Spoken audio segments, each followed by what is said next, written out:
America's 400th Birthday by Jon Brooker, November 1st, 2020. The Mayflower. In American colonial history, the ship that carried the Pilgrims from England to Plymouth, Massachusetts, where they established a first permanent New England colony in 1620. The Mayflower arrived in New England on November 11th, 1620, after a voyage of 66 days. This year, on November 11th, we will celebrate the 400th year of Christianity in America. On page 311 of the Divine Principle, we see how God has been working through his central providence in American history. First, through the family of Abraham, Jacob, Isaac, and Joseph. Joseph and Jacob were estranged because Joseph was sold into slavery. And for 40 years, Jacob's family went through great difficulty, till finally, during a famine, they met Joseph, virtually the king of Egypt. Likewise, during the time of Jesus, there was a period of 400 years corresponding to the 40 years of Jacob's family going through tribulation, while God prepared the Jewish people to receive Jesus as the King of Kings. And similarly, we see a 400-year period of God's preparation of Christianity for the return of Christ. Specifically, in the age of the providence of restoration, which is known in Christianity as the Old Testament age, people were justified before God by such external conditions as keeping the Mosaic law and offering sacrifices. Therefore, during the period of preparation for the advent of the Messiah, the first Israel had to suffer external hardships at the hand of the Gentile nations of Persia, Greece, Egypt, Syria, and finally Rome. During the age of the prolongation of the providence of restoration, known in Christianity as the New Testament age, Christians have been justified before God by internal conditions of prayer and faith according to the teachings of Jesus. The ideologies of the Renaissance, humanism, and the Enlightenment, as well as the call for religious freedom, which arose from the Reformation, have created a profusion of philosophies and ideologies, causing great confusion in the Christian faith and turmoil in people's spiritual lives. It's interesting. The number 40 appears again and again in the Bible. 40 days of the flood during Noah. 40 days of Jesus' fast during before he began his ministry. 400 years of slavery by the Jewish people in Egypt. 400 years of persecution under the Roman Empire before Christianity became the central ideology. And we also see True Father told us that it was very significant that the 40th President of America, Ronald Reagan, would emerge as a great champion who would defeat communism on the world level. In fact, in 1976, Father had established the news world, and he had Colonel Park create this headline that came out on the day of the election. Reagan wins in a landslide. Colonel Park, of course, was very reluctant to do so, because at that time Reagan was very much behind in the polls. But Father, so he presented a more modest version of the headline to Father. Father took it and threw it in a basket and said, if you want World War III, go ahead and print that. But I want it in bold letters. Reagan wins in a landslide. So this is the actual paper that Reagan held up on the East Coast before the election was even over. Anyway, right now we're going through another presidential election, and it seems like Biden is leading in the polls, with Trump falling behind. So we will see in a few days whether that is true or not. But I think that Jesus' words to the purveyors of news of his day is very appropriate. But woe to you, scribes and Pharisees, hypocrites, for you shut the kingdom of heaven in people's faces, for you neither enter yourselves, nor allow those who would enter to go in. We looked earlier, for example, at the parallels of history, how history tends to repeat itself as God repeatedly tries to establish his sovereignty and his kingdom on the earth. And I would like to point out that people's nature doesn't change so easily, and that's why the scribes of today continue to make the mistakes of scribes in the past. For example, the CEO of Twitter, Jack Dorsey, has disallowed the Twitter account of the President of the United States. He has disallowed the New York Post article on the Biden emails found in Hunter's laptop computer. This censorship of the news has not only been the case with Twitter, but also with the mainstream media and with Facebook. Recently, in fact, during the presidential debate shortly before it, Tony Bobulinski revealed that he was involved in making a deal with the Hunter family and talked extensively with now presidential candidate Joe Biden, particularly about deal in China. Therefore, the Biden family seems to have been selling influence, and the evidence is becoming more and more incontrovertible.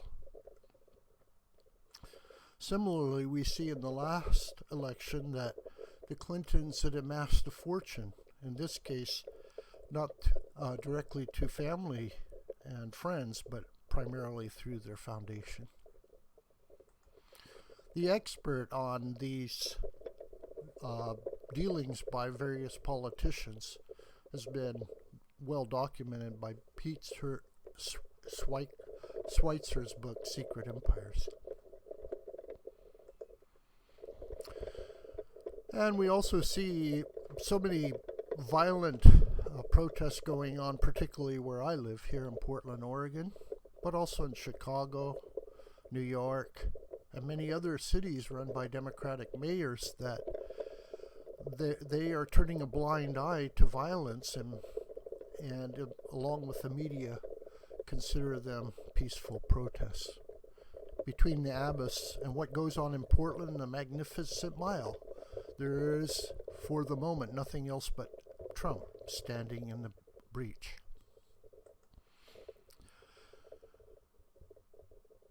Maybe the rub with Trump was, rather than being defensive about having neither prior military nor political experience, Trump was boastful and strutting about just such inoculation from Washington. Whereas his haters believed he was unscientific and not consulting with the Beltway intelligentsia. He countered not only that they were overrated, but to most outside their bubble were themselves silly, self-important, and superfluous. It would be like a rookie coming up to play in the major leagues, having no prior experience, and suddenly hitting home run after home run after home run. So there's a great deal of jealousy in these intelligentsia and political elites and media elites who feel very much threatened by Trump's policies. When Trump entered office, Israel was isolated. Egypt, Jordan, and the Gulf states were bewildered by U.S. neutrality in the Middle East. Iran was ascendant. The JCs of ISIS had overrun much of Iraq with delusions of caliphate grandeur. The Ottomanizing of Erdogan was supposedly our new trusted bridge between East and West. The United States is energy independent of the Middle East, as is Israel, because of the expansion of fracking and the horizontal drilling that a Biden-Harris administration claims would cease upon assuming office. So many of the successes we've seen in recent days with the United Arab Emirates, with Sudan, with Bahrain, and many other countries making peace with Israel. It's a historic occasion. We were told, for example, by John Kerry that it was impossible to have peace in the Middle East without first addressing the Palestinian issue. But in fact, that's not so. The Palestinian issue is a minor issue. And rather than making it the foremost issue, the issue centering on Iran and its threat to the other neighboring countries has been much more politically fruitful. Trump's signature foreign policy achievement is a complete recalibration of policy toward China, one deeply resented by the legions of Wall Street investors, corporate interests, celebrities, athletes, foundations, universities, and media, all deeply leveraged by Chinese lucre. Now, here's a picture of MBA, which is making millions in China. Meanwhile, they've been promoting the Black Lives Matter here in America, ignoring the far greater human rights abuses occurring in China against its own people, the Uyghurs in particular. Before COVID-19, Trump was written off as a crank, a protectionist, a xenophobe, a quixotic anachronism screaming about Chinese mercantilism. I'd say one thing about the COVID-19, of course, is that it has brought to attention the danger of an ascendant China, a rich Chinese government embracing trade throughout the world, but retaining a very rigid communist structure. The CCP has become a great danger for many, many people throughout the world. The likes of James Clapper, John Brennan, James Comey, and an array of retired generals sermonized that Trump was a Russian asset. Translated, that means a president who contained Putin they loathed, and the Obama presidency that empowered him they idolized. But Americans at some point empathize with an underdog fighter on behalf of what they fear may be a fading America, even someone they are not always fond of, but who does not give up when bullied and subjected to a level of unwarranted abuse that they themselves know they could never endure. In Isaiah 5:20 through 23, it says, "Woe unto them that call evil good and good evil, that put darkness for light and light for darkness, that put bitter for sweet and sweet for bitter, which justify the wicked for reward and take away the righteousness of the righteous from him." Today we see the many people who have tremendous power, especially on a global level. People in the academia, people in media, people in the corporate world, people in social media, and people in the political arena who tell us how we should think, what is good and what is bad, but how wrong they are. There's a beautiful new nationalism rising that upholds traditional values. It's seeing a resurgence of religion, of traditional values. One of the people who talks about this a great deal is Dr. Steve Turley, who twice a day posts on YouTube. I recommend that you watch his videos. Finally, I'd like to close with a quote by Reverend Moon. I can see a great change, a great new surge of revolution coming to America, not by fire, not by bullets, but by God's truth, kindling a revolution in people's hearts. Reverend Moon called this the quiet revolution.